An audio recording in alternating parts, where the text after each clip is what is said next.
The Golden Fish.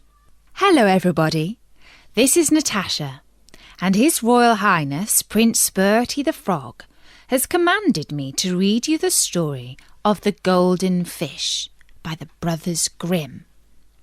Now, as it happens, when I was visiting Bertie and his friends by the pond this morning, I heard Colin the Carp grumping around as his usual way, moaning that there are never... I call it downright unfair, he said. We are always listening to Bertie drone on and on about frogs and princes and dragons. Quite frankly, does anyone care about stupid, ugly frogs? Even if they do all think that they used to be princes. Fish lead far more interesting and varied lives. Let's have a story about fish for once.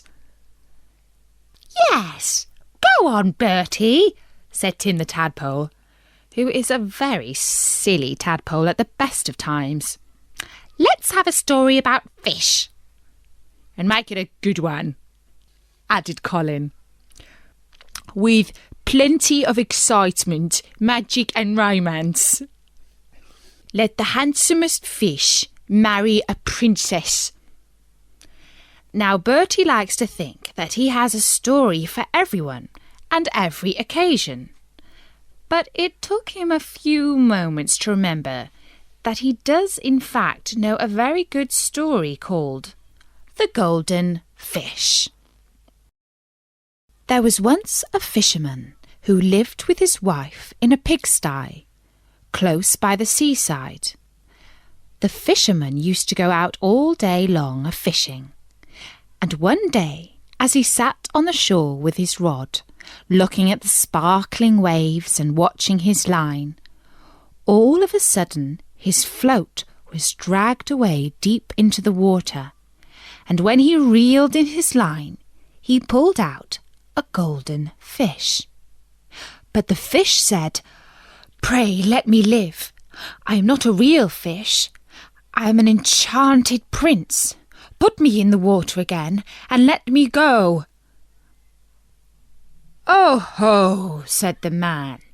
"You need not go on much more about the matter. I will have nothing to do with a fish that can talk. So swim away, sir, as soon as you please." Then he put him back into the water, and the fish darted straight down to the bottom and left a long streak of blood behind him on the wave. When the fisherman went home to his wife in the pigsty, he told her how he had caught a golden fish, and how it had told him it was an enchanted prince, and how, on hearing it speak, he had let it go again. "Did you not ask it for anything?" said the wife. "We live very wretchedly here in this nasty pigsty. Do go back and tell the fish we want a snug little cottage." The fisherman did not much like the business. However, he went to the seashore, and when he came back there, the water looked all yellow and green, and he stood at the water's edge and said, "O man of the sea, hearken to me. My wife Ilzabil will have her own will, and hath sent me to beg a gift of thee." Then the fish came swimming to him and said, "Well, what is her will? And what does your wife want?" "Ah," said the fisherman, "she says that when I had caught you, I ought to have asked you for something before I let you go. She does not like living any longer in the pigsty, and wants a snug little cottage." "Go home, then," said the fish. "She is in the cottage already." So the man went home and saw his wife standing at the door of a nice trim little cottage. Come in, she said. "Is not this much better than the filthy pigsty we had?" And there was a parlour and a bedroom and a kitchen and behind the cottage there was a little garden, planted with all sorts of flowers and fruits, and there was a courtyard behind, full of ducks and chickens. "Ah," said the fisherman, "how happily we shall live now." "We will try to do so, at least," said his wife. Everything went right for a week or two, and then Dame Ilsebel said, "Husband, there is not nearly enough room for us in this cottage. The courtyard and the garden are a great deal too small. I should like to have a large stone castle to live in. Go to the fish again and tell him to give us a castle." "Wife," said the fisherman, "I don't like to go to him again, for perhaps he will be angry. We ought to be easy with this pretty cottage to live in." "Nonsense," said the wife. "He will do it very willingly, I know. Go along and try." The fisherman went, but his heart was very heavy, and when he came to the sea, it looked blue and gloomy, though it was very calm. And he went close to the edge of the waves and said, "O man of the sea, hearken to me. My wife Ilsebel will have her own will, and hath sent me to beg a gift of thee." "Well, what does she want now?" said the fish. "Ah," said the man, dolefully, "my wife wants to live in a stone castle." "Go home, then," said the fish. "She is standing at the gate of it already." So away went the fisherman, and found his wife standing before the gate of a great castle. "See," said she, "is not this grand?" With that they went into the castle together, and found a great many servants there, and the rooms all richly furnished and full of golden chairs and tables. And behind the castle was a garden, and around it was a park, half a mile long, full of sheep and goats and hares and deer, and in the courtyard were stables and cow-houses. "Well," said the man, "now we live cheerfully and happy in this beautiful castle for the rest of our lives." "Perhaps we may," said the wife, "but let us sleep upon it before we make up our minds to say that." So they went to bed. The next morning, when Dame Ilsebel awoke, it was broad daylight, and she jogged the fisherman with her elbow and said, "Get up, husband, and bestir yourself, for we must be king of all the land." "Wife, wife," said the man, "why should we wish to be the king?" "I will not be king." "Then I will," said she. "But, wife," said the fisherman, "how can you be king? The fish cannot make you a king." "Husband," said she, "say no more about it, but go and try. I will be king." So the man went away, quite sorrowfully to think that his wife should want to be king. This time the sea looked a dark grey colour, and was overspread with curling waves and the ridges of foam, as he cried out, "O man of the sea, hearketh to me. My wife Ilsebel will have her own will, and hath sent me to beg a gift of thee." "Well, what would she have now?" said the fish. "Alas," said the poor man, "my wife wants to be king." "Go home," said the fish. "She is king already." Then the fisherman went home, and as he came close to the palace, he saw a troop of soldiers and heard the sound of drums and trumpets. And when he went in, he saw his wife sitting on a throne of gold and diamonds, with a golden crown upon her head, and on each side of her stood 6 fair maidens, each a head taller than the other. "Well, wife," said the fisherman, "are you king?" "Yes," said she, "I am king."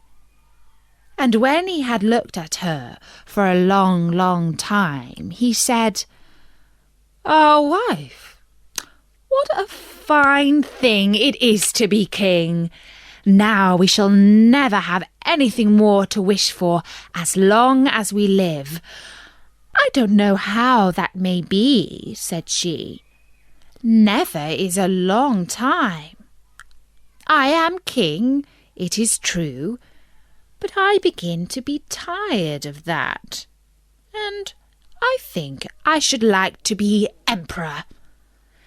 "Alas, wife, why should you wish to be emperor?" said the fisherman. "Husband," said she, "go to the fish. I say I will be emperor." "Oh, wife," replied the fisherman, "the fish cannot make an emperor, I am sure, and I should not like to ask him for such a thing." "I am king," said Ilsebil, "and you are my slave. So go at once." So the fisherman was forced to go, and he muttered as he went along, "This will come to no good. It is too much to ask. The fish will be tired at last, and then we shall be sorry for what we have done." He soon came to the seashore, and the water was quite black and muddy, and a mighty whirlwind blew over the waves and rolled them about. But as he went as near as he could to the water's brink and said, "O man of the sea, hearken to me. My wife Ilsebil will have her own will, and hath sent me to beg a gift of thee." "What would she have now?" said the fish. "Ah," said the fisherman, "she wants to be emperor." "Go home," said the fish. "She is emperor already." So he went home again, and as he came near, he saw his wife Ilsebil sitting on a very lofty throne, made of solid gold, with a great crown on her head, full 2 yards high, and on each side of her stood her guards and attendants in a row, each one smaller than the other, from the tallest giant down to a little dwarf, no bigger than my finger. And before her stood princes and dukes and earls, and the fisherman went up to her and said, "Wife, are you emperor?" "Yes," said she, "I am emperor."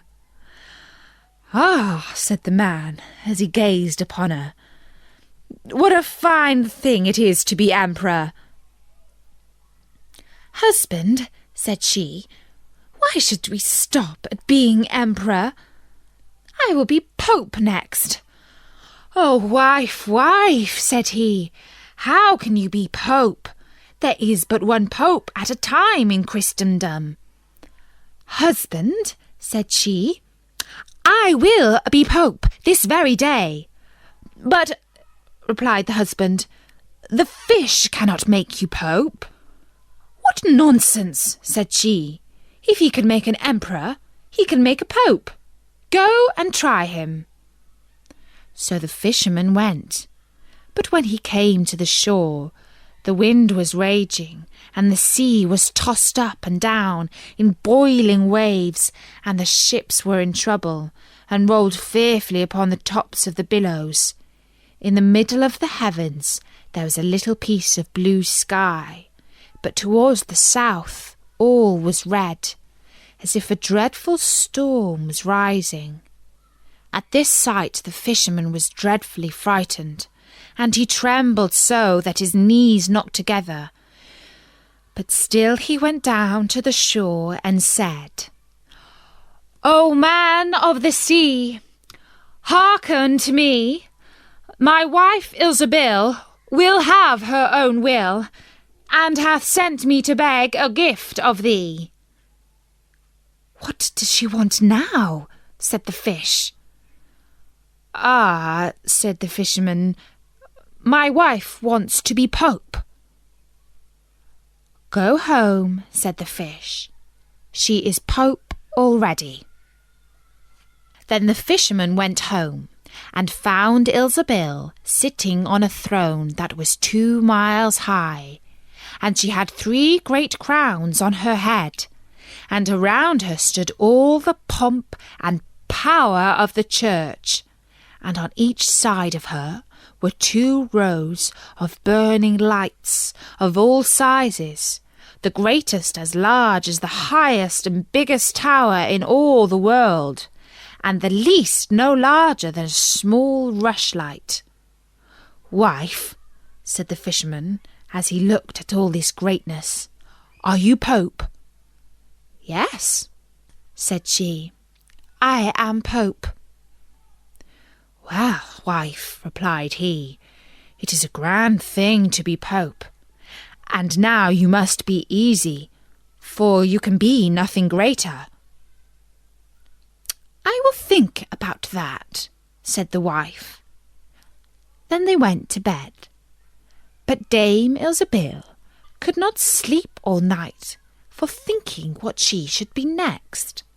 At last, as she was dropping asleep, morning broke, and the sun rose. "Ha!" thought she, as she woke up and looked at it through the window. "After all, I cannot prevent the sun rising." At this thought she was very angry, and wakened her husband and said, "Husband, go to the fish and tell him I must be lord of the sun and moon."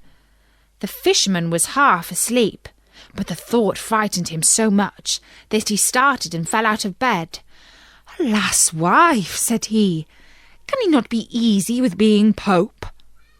"No," said she, "I am very uneasy as long as the sun and moon rise without my permission. Go to the fish at once." Then the man went shivering with fear, and as he was going down to the shore, a dreadful storm arose, so that the trees and the very rocks shook, and all the heavens became black with stormy clouds, and the lightnings played, and the thunders rolled, and you might have seen in the sea great black waves swelling up like mountains, with crowns of white foam upon their heads. And the fisherman crept towards the sea, and cried out as well as he could, "O man of the sea, hearken to me. My wife Ilsebil will have her own will, and hath sent me to beg a gift of thee." "What does she want now?" said the fish. "Ah," said he, "she wants to be lord of the sun and moon." "Go home," said the fish, "to your pigsty again." And there they live to this very day. And that's the story of the golden fish.